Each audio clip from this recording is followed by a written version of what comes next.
नमस्कार विद्यार्थी मित्रांनो, MPSC एक्झाम गाईड या यूट्यूब चॅनलवर आपले सर्वांचे स्वागत आहे. आज आपण 6 मार्च 2026 रोजीच्या चालू घडामोडी बघणार आहोत. आजचा पहिला प्रश्न बघू. 2027च्या जनगणनेसाठी केंद्रीय गृहमंत्री अमित शहा यांनी कोणते शुभंकर म्हणजे मॅस्कॉटचे अनावरण केले? तर याचं योग्य उत्तर आहे प्रगती आणि विकास. मार्च 2026 मध्ये अमित शहा यांनी 2027च्या पहिल्या पूर्णपणे डिजिटल जनगणनेसाठी प्रगती, महिला मॅस्कॉट, विकास हा पुरुष मॅस्कॉट आहे, या शुभंकराचे अनावरण केले. हे शुभंकर 2047 पर्यंत विकसित भारत बनवण्याच्या मोहिमेत महिला आणि पुरुषांच्या समान सहभागाचे प्रतिनिधित्व करतात. तर हा प्रश्न खूप महत्वाचा आहे. तर प्रगती आणि विकास हे शुभंकर याचे नाव तुम्ही लक्षात ठेवा. पुढील प्रश्न बघू. जन औषधी सप्ताह 2026 कधी साजरा करण्यात येत आहे? तर याचं योग्य उत्तर आहे 1 ते 7 मार्च 2026. रसायन आणि खत मंत्रालयाद्वारे 1 ते 7 मार्च या कालावधीत जेनेरिक औषधांच्या योग्यतेबद्दल जागरूकता निर्माण करण्यासाठी हा सप्ताह साजरा करण्यात येतो.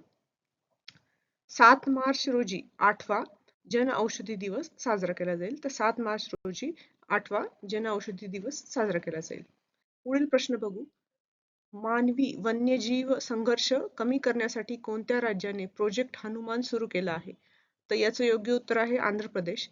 आंध्र प्रदेशचे उपमुख्यमंत्री पवन कल्याण यांनी 3 मार्च रोजी जागतिक वन्यजीव दिनानिमित्त वन्यजीव बचाव, पुनर्वसन आणि देखरेखीसाठी प्रोजेक्ट हनुमान सुरू केला आहे. तर हा एक महत्वाचा प्रश्न आहे. प्रोजेक्ट हनुमान आंध्र प्रदेशमध्ये सुरू करण्यात आला. तर हा आंध्र प्रदेश आणि प्रोजेक्ट हनुमान हे तुम्ही लक्षात ठेवा. पुढील प्रश्न बघू. नोंदणी नसलेल्या इन्फ्लुएन्सर्सच्या दिशाभूल करणाऱ्या दाव्यांवर लक्ष ठेवण्यासाठी सेबीने कोणत्या AI प्रणालीचा वापर सुरू केला आहे? तर सेबीने कोणत्या AI प्रणालीचा वापर सुरू केला आहे? तर याचं योग्य उत्तर आहे सुदर्शन. सेबीने सुदर्शन नावाच्या इन हाऊस AI प्रणालीद्वारे डिजिटल प्लॅटफॉर्मवरील आर्थिक मजकुराचे निरीक्षण करण्यास सुरुवात केली आहे. या प्रणालीने आतापर्यंत 1.2 लाखाहून अधिक दिशाभूल करणाऱ्या पोस्ट काढून टाकल्या आहेत. तर याचं योग्य उत्तर आहे सुदर्शन. सेबीने हे सुदर्शन या AI प्रणालीचा वापर सुरू केला आहे. पुढील प्रश्न बघू. संयुक्त राष्ट्राच्या ताज्या अहवालानुसार जागतिक स्तरावर महिलांकडे पुरुषांच्या तुलनेत सरासरी किती टक्के कायदेशीर हक्क आहे? तर 64% हे याचं योग्य उत्तर आहे. Ensuring and strengthening access to justice for all women and girls हा या अहवालाचे नाव आहे.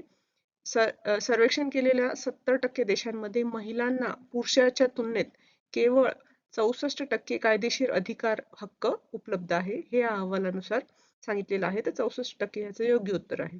पुढील प्रश्न बघू. भारतीय सैन्याने इंडियन आर्मीने वन्यजीव आणि पर्यावरणाच्या संरक्षणासाठी कोणत्या केंद्रशासित प्रदेशाच्या प्रशासनाबरोबर सामंजस्य करार केला आहे? तर हा एक महत्वाचा प्रश्न आहे. याचं योग्य उत्तर आहे लडाख. 3 मार्च 2026 रोजी जागतिक वन्यजीव दिनानिमित्त भारतीय लष्कराची फायर अँड फ्युरी कॉर्प्स आणि लडाख प्रशासनाने हिमबिबट्या आणि इतर वन्यजीवांच्या संरक्षणासाठी हा करार केला आहे. तर भारतीय सैन्याने वन्यजीवाच्या आणि पर्यावरणाच्या संरक्षणासाठी लडाख या केंद्रशासित प्रदेशाच्या प्रशासनाबरोबर सामंजस्य करार केला आहे. हा एक महत्वाचा प्रश्न आहे.